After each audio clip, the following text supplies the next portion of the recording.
En Lennep, en la región del Bajo Rin, Prusia renana, Friedrich Konrad Roentgen y su mujer Charlotte Constance Frohwein traían al mundo a su único hijo, Wilhelm Konrad Roentgen, un 27 de marzo de 1845. Los Roentgen eran bien conocidos en Lennep, donde llevaban asentados varias generaciones, dedicado al comercio de tejidos y a la confección.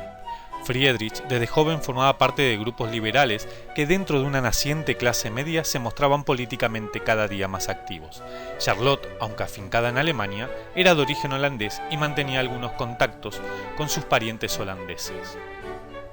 El matrimonio vivía en una bonita casa de su propiedad en la que crecía el pequeño Wilhelm. En marzo de 1848 dio comienzo la Revolución Alemana. Aquel movimiento que se llegó a denominar la Primavera de los Pueblos fue de corta duración. Las consecuencias de este fracaso se hicieron sentir pronto entre los liberales que habían participado activamente, muchos de los cuales se vieron obligados a emigrar fuera de Alemania. Entre ellos se encontraba la familia Roentgen. En los meses que siguieron al verano de 1848, Friedrich vendió su casa en Lennep y se trasladó con su familia a la ciudad holandesa de Apeldoorn. Wilhelm contaba entonces con 3 años, y fue en esta ciudad donde asistió por primera vez a la escuela primaria, razón por la que hablaba fluidamente el holandés.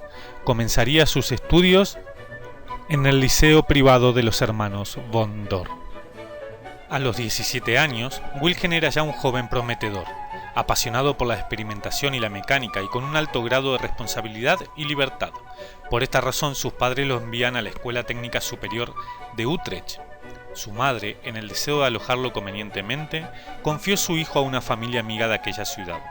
Era la casa del profesor de química Jan Willem Ganin. Durante la estancia en el instituto tuvo lugar un suceso que, debido al rígido formalismo universitario de la época, traería consecuencias inusitadas en la vida de Wilhelm. Es expulsado injustamente de aquella escuela por un malentendido, acusado de hacer una caricatura de uno de sus profesores. No solo fue expulsado, sino que posteriormente no podía ser admitido en ningún liceo holandés o alemán. Debiendo abandonar el instituto, continúa en casa la preparación para el ingreso en la Universidad de Utrecht. Friedrich tuvo que esforzarse para obtener el permiso para que a su hijo se le realizara un examen privado que le daría el diploma requerido para ingresar a la universidad. Durante casi un año, Wilhelm se preparó para este examen. Llegado el momento, entre los examinadores, se hallaba reemplazando al titular que estaba enfermo uno de los profesores que formaron parte del consejo escolar que había decidido su expulsión del instituto, con el resultado de que su ingreso fue denegado.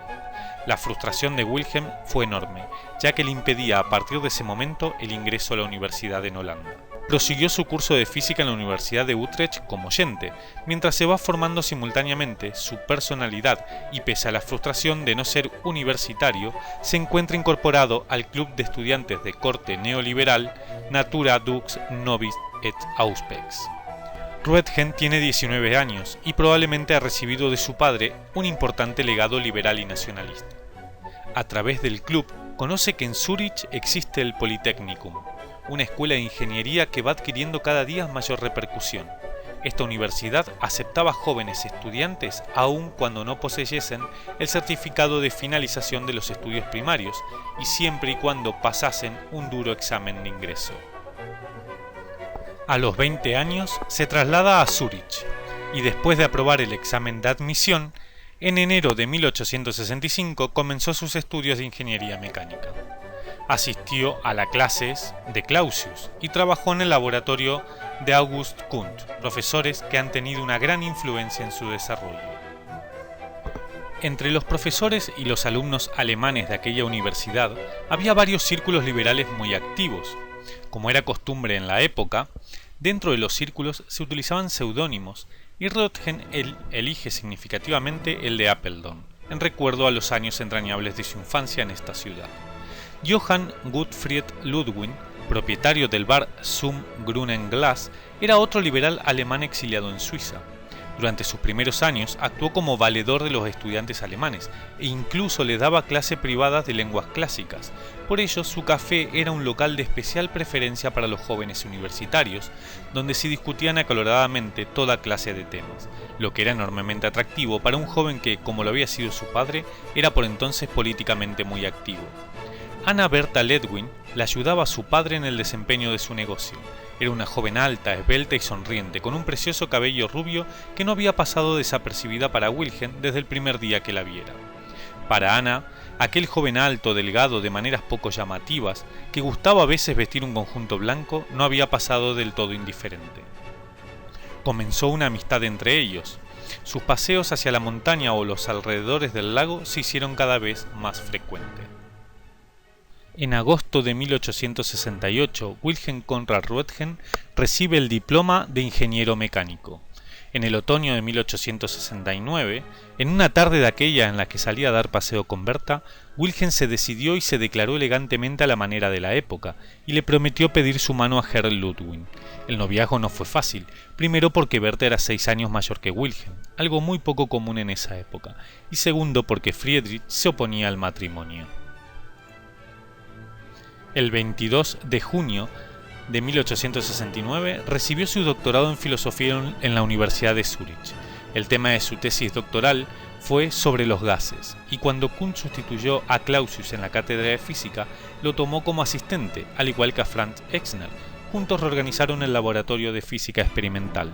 En una de sus cartas le describía a Bertha apesadumbrado, que tenía 2 títulos, el de ingeniero y el de doctor, pero que no tenía un futuro que ofrecerle. El sueldo de ayudante era muy exiguo y desde luego no le permitía comenzar su vida de casado con Bertha. En enero de 1870, Kuhn se trasladó a la Universidad de Wurzburgo, en Bavaria, como profesor titular de la cátedra de física, llevando consigo, por supuesto, a Röntgen. El sueldo era mayor y con un periodo de ahorro permitiría casarse, aunque se vio obligado a separarse de Bertha algún tiempo. En 1872, no queriendo estar más tiempo separados y a pesar de las dificultades económicas, Wilhelm y Bertha contrajeron matrimonio el 7 de julio en Apeldoorn, Holanda. Este mismo año es propuesto como docente por su maestro y amigo Kuhn, que se siente responsable de haberlo convencido para que se fuese con él a la Universidad Bávara. El claustro rechaza su nombramiento como profesor agregado, por culpa de aquel certificado que no pudo obtener en Utrecht. El rechazo de la venia docente le hacía incómoda su permanencia en esta universidad, y por ello decide trasladarse junto a Kuhn a la Universidad de Estrasburgo. Después de 2 años en la Universidad de Estrasburgo, el profesor Kuhn vuelve a proponer a Röntgen como docente. La nueva universidad, menos dogmática, le concede finalmente la nominación de Privatdozent. En 1875, a los 30 años, aceptó ser profesor de matemáticas y química en la Academia de Agricultura de Hohenheim, en Württemberg. No se cumplieron sus expectativas y regresó a Estrasburgo.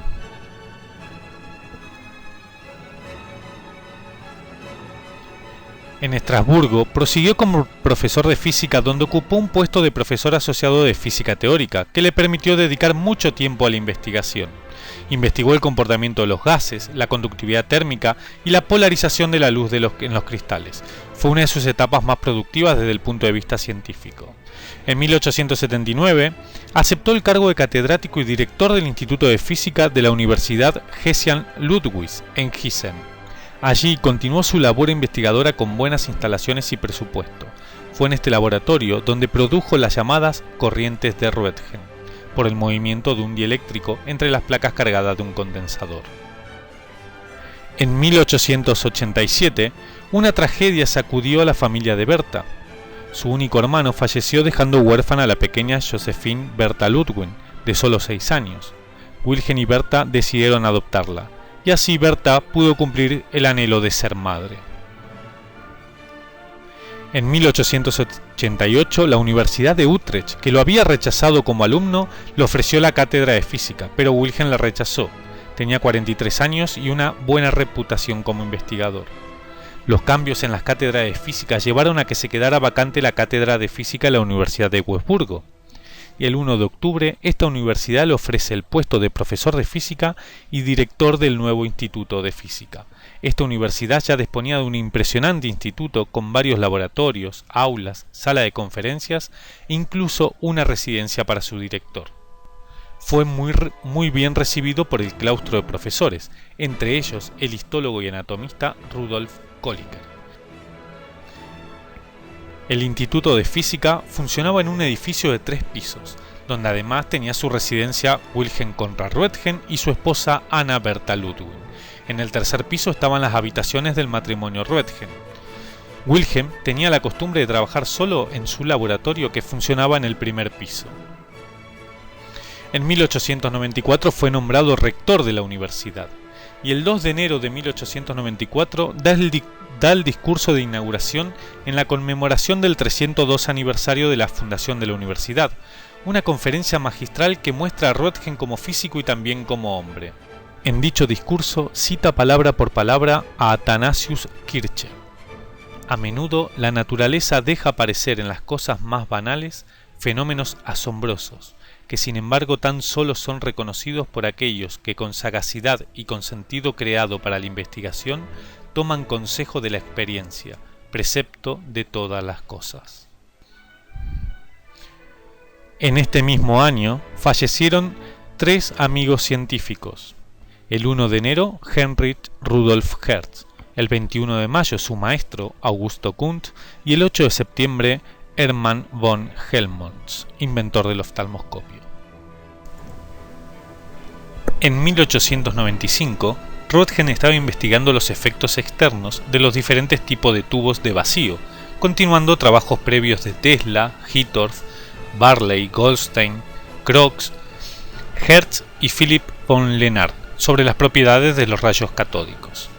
Wilhelm era un pragmático más que un teórico de las ciencias físicas. Su laboratorio se parecía a un taller desordenado. Era un hombre de 50 años, alto, delgado, con una poblada barba negra y que tenía fama de adusto entre sus alumnos. En junio de 1895 adquirió un tubo de Lenard, pero aún no tenía las planchas de aluminio. Había tenido dificultades para conseguir el tubo, por lo que decide escribirle pidiéndole información sobre la lámina de aluminio para la ventana del mismo.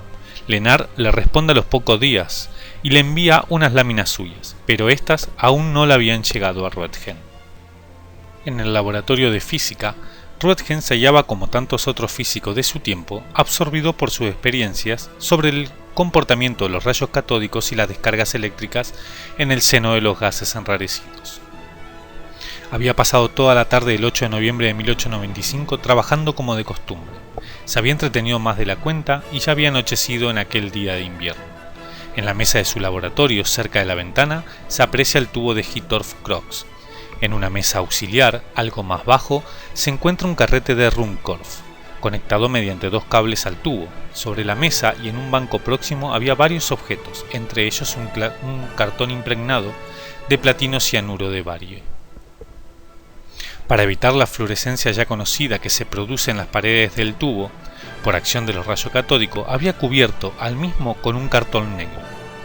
Estaba a punto de dejar sus ensayos cuando al conectar por última vez el carrete de Ruhmkorff descubrió que se iluminaba el cartón de platino cianuro de bario. Su intuición y perseverancia de investigador no le permitían dejar pasar un fenómeno sin comprobar sus causas. Yo no pienso, investigo. Allí debía pasar algo. Retiró más lejos el cartón y comprobó que la fluorescencia se seguía produciendo al conectar el tubo. Se fue más lejos, al otro lado del laboratorio, y aún así, a pesar de estar a unos 2 metros, aunque más tenue, se seguía produciendo aquel curioso efecto. Si aquello era una radiación desconocida, una luz invisible, interponiendo algún objeto debería verse alguna sombra. En su bolsillo había una baraja de cartas. Tomó una de las cartas y la interpuso delante de la pantalla. No pasó nada. Tomó todo el mazo de cartas y apenas se produjo una atenuación. Encima de la mesa auxiliar había un libro de unas 1000 páginas. Lo colocó delante de la pantalla y solo se redujo levemente la fluorescencia. Aquella radiación no solo era invisible, sino que podía atravesar los cuerpos. Años después, el propio Roentgen describiría con estas palabras los acontecimientos de aquella noche. Buscando una limosna en el efecto megatónico de Kerr, la naturaleza me deparó un regalo maravilloso. Los días que siguieron fueron una febril actividad. Había que darle un nombre a aquella nueva radiación, y nada más lógico en un matemático que llamarlos rayos X, letra que en matemática indica una incógnita. Este sería el nombre con el que a partir de este momento pasarían a la historia. Pudo comprobar que aquellos rayos X no eran desviados por campos magnéticos y que no eran detenidos por la mayoría de los elementos con los que había empezado a investigar. Debía documentar aquellos experimentos y pensó en recogerlos en algún modo fotográficamente, realizar fotografías a la pantalla fluorescente donde se reproducía la silueta de algún objeto, y descubrió que las placas fotográficas, ubicadas en un cajón, se habían velado. Roentgen sabía que aquello era imposible. Era un gran aficionado a la fotografía y sabía manejar y cuidar su material sensible. Cogió su brújula y la fotografió. Allí había quedado reflejado no solo la aguja magnética, sino el cuadrante grabado con una pintura cuya base era una sal de plomo. Colocó la caja de madera que contenía las pesas de bronce de su balanza de precisión sobre una placa fotográfica envuelta en papel negro, conectó su tubo y esperó. El resultado al revelar la placa fue sorprendente. Allí estaban reproducidas la silueta de las pesas metálicas, pero había desaparecido la caja de madera. A continuación, fotografió todos los objetos que estaban a su alrededor: la brújula, la caja de pesas, el cañón de su escopeta, y es más, pasó al cuarto al lado y colocando una placa fotográfica reprodujo la moldura del marco de la puerta. Pero no se trataba solo de realizar fotografías, había que analizar las cualidades físicas y químicas de la nueva radiación. Fue un trabajo metódico, científicamente perfecto. Hoy, leyendo su primera comunicación, resulta sorprendente cómo prácticamente todas las características de aquellos rayos habían sido descritas por Roentgen, y casi nada ha podido ser añadido después. Roentgen pasó la siguiente semana en su laboratorio repitiendo sus experimentos. Algunas veces comió y durmió ahí mismo haciendo múltiples pruebas. Estos rayos desconocidos atravesaron el papel, la madera, la carne, pero no pudieron atravesar los metales. Además, impresionaron las placas fotográficas. Roentgen siguió interponiendo todo tipo de elementos sobre la pantalla barnizada de platino cianuro de bario. Cuando colocó un disco de plomo sostenido por él en el lado de los rayos catódicos, quedó atónito al descubrir que sobre la pantalla aparecía la sombra de un círculo redondo y los dedos de su mano y con ellos los huesos. Se decidió y colocó su mano desnuda frente a la pantalla, y allí estaba, no era una ilusión. Su mano se dejaba atravesar, pero también aparecía nítidamente representado su esqueleto. Había mantenido su secreto demasiado tiempo. El 20 de diciembre llegó a casa más temprano de lo habitual, y también más excitado. Llamó a Berta al salón de estar y le descubrió su secreto. Solo en una carta enviada a su amigo Exner, luego de mucho tiempo, le describía: solo después de haber hecho múltiples verificaciones me atreví a hablarle a mi esposa del descubrimiento, y aún así únicamente le decía que lo que estaba haciendo en su laboratorio era algo que cuando fuese conocido las gentes dirían de él que Roentgen se había vuelto loco. El 22 de diciembre pidió a su esposa, Anna Berta Roentgen, que colocara su mano izquierda sobre la placa fotográfica mientras él dirigía los rayos hacia esta durante 15 o 20 minutos. Y al final allí estaba, sobre la placa de cristal húmeda recién revelada, la mano de Berta. Se la entregó y con ella le hizo el regalo de Navidad más extraordinario que jamás había hecho. Fue un regalo para Berta y para toda la humanidad. Ana, por su parte, encuentra el resultado del experimento de su marido cuanto menos macabro. Para ella, ver los huesos de su mano no puede ser sino presagio de él. Roentgen apresuradamente preparó sus notas para hacer el primer reporte acerca de una nueva clase de rayos. El 28 de diciembre de 1895, Wilhelm Conrad Roentgen entregó a la Sociedad Física y Médica de Wurzburgo el trabajo sobre una nueva clase de rayos, comunicación preliminar. La publicación, que aparecía en el número 9, no vería la luz públicamente al ser repartido a sus suscriptores hasta la primera semana de 1896. La primera demostración ante un grupo científico ocurrió el 23 de enero de 1896. Tras una breve introducción, Roentgen demostró los poderes penetrantes de los rayos X. Invitó a su colega de Wurzburgo, el profesor Rudolf von Kolliker, para fotografiar su mano.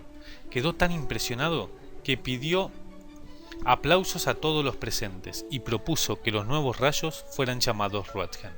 Siendo un hombre humilde y muy modesto, de ninguna manera quiso aceptar que llevaran su nombre.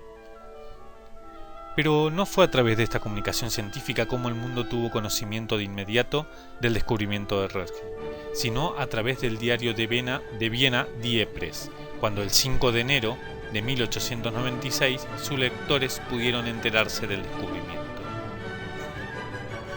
Franz Exner con el que compartía sus horas cuando era ayudante de Kundt, era profesor de la Universidad de Viena y mantenía una estrecha relación con Wilhelm. Exner estaba emocionado con el descubrimiento de su colega.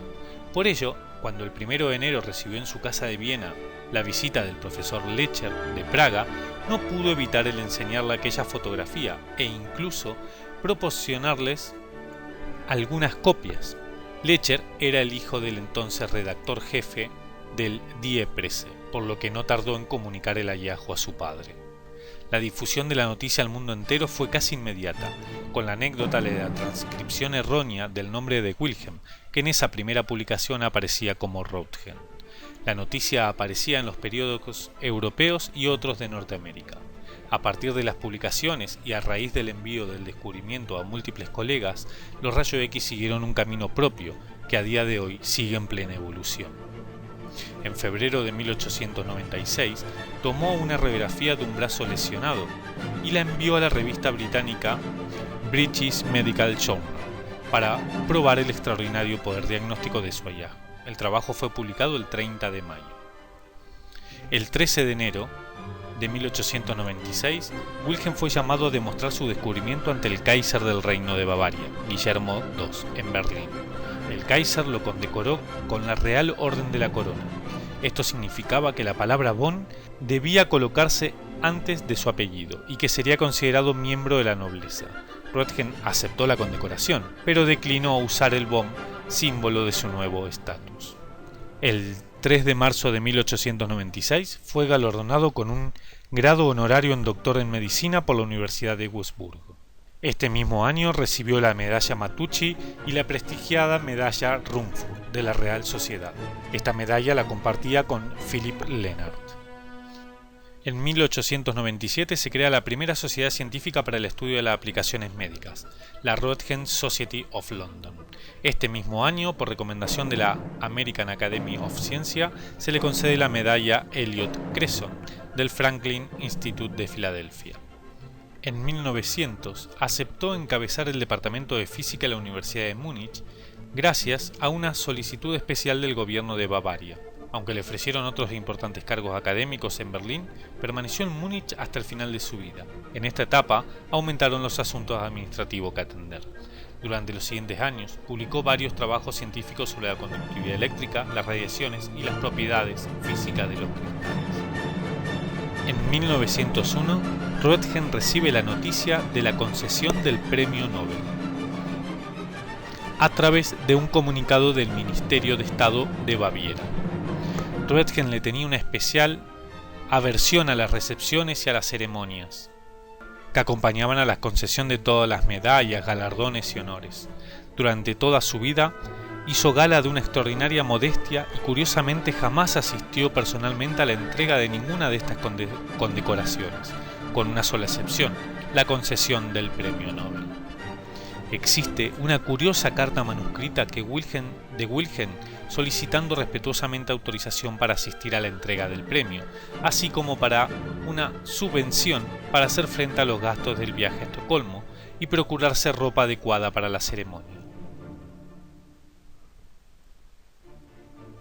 El 10 de diciembre de 1901 tuvo lugar la ceremonia de entrega de los premios Nobel en el Gran Hall de la Academia de Música, y en reconocimiento por el descubrimiento de los rayos X, Wilhelm Conrad Röntgen fue galardonado con el Premio Nobel de Física de la Real Academia Sueca de las Ciencias, entregado por el Príncipe de la Corona, el que sería posteriormente el rey Gustavo de Suecia.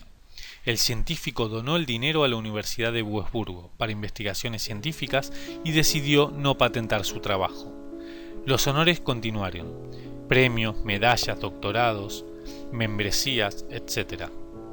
A pesar de los abrumadores homenajes, Röntgen siguió siendo un hombre modesto y reservado. Le escribió a su primo que vivía en Estados Unidos sobre su deseo de viajar a este país, pero su esposa enfermó y la visita fue pospuesta. Poco después estalló la Primera Guerra Mundial y Röntgen nunca pudo realizar el ansiado viaje. A los 69 años decidió refugiarse en su casa campestre de los Alpes. Con gran patriotismo, cuando se pidió oro para fundirlo y sufragar los gastos bélicos, donó sus condecoraciones, incluyendo la medalla Rumford. En 1919, al finalizar la guerra, había un gran desasosiego político y una gran inflación. El científico se esforzó por ajustar sus gastos, pero poco a poco sus ahorros se esfumaron. El 31 de octubre de 1919, su esposa Anna Bertha Röntgen falleció. Wilhelm quedó sumido en la tristeza, sin propiedades, casi sin dinero y cada vez más solo. En 1920 se retiró. A partir de entonces vivió modestamente y su salud empezó a resentirse. Aunque visitaba de vez en cuando el laboratorio de la universidad, donde tenía reservados 2 cuartos para trabajar en sus investigaciones, se quejaba que su vista y oído ya eran inadecuados para realizar observaciones. En 1923, 4 años después de enviudar, murió en Múnich el 10 de febrero de 1923, a los 78 años, de un carcinoma en el intestino.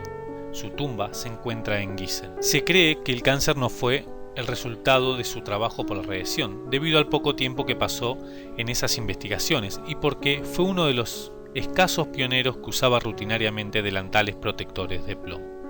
Al morir estaba prácticamente en bancarrota.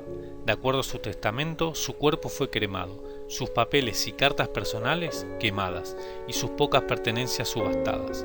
Las escasas ganancias fueron destinadas a usos educacionales. En 1928, en su honor, la unidad de medida de la ionización producida por la radiación, establecida en 1928, fue bautizada con su nombre. En 2004, el elemento químico 111 de la tabla periódica, anteriormente llamado ununio UUU, descubierto en Alemania por un grupo internacional de científicos en 1994, fue bautizada en el 2004 como röntgenio, con la abreviación RG, por la Unión Internacional de Química Pura y Aplicada.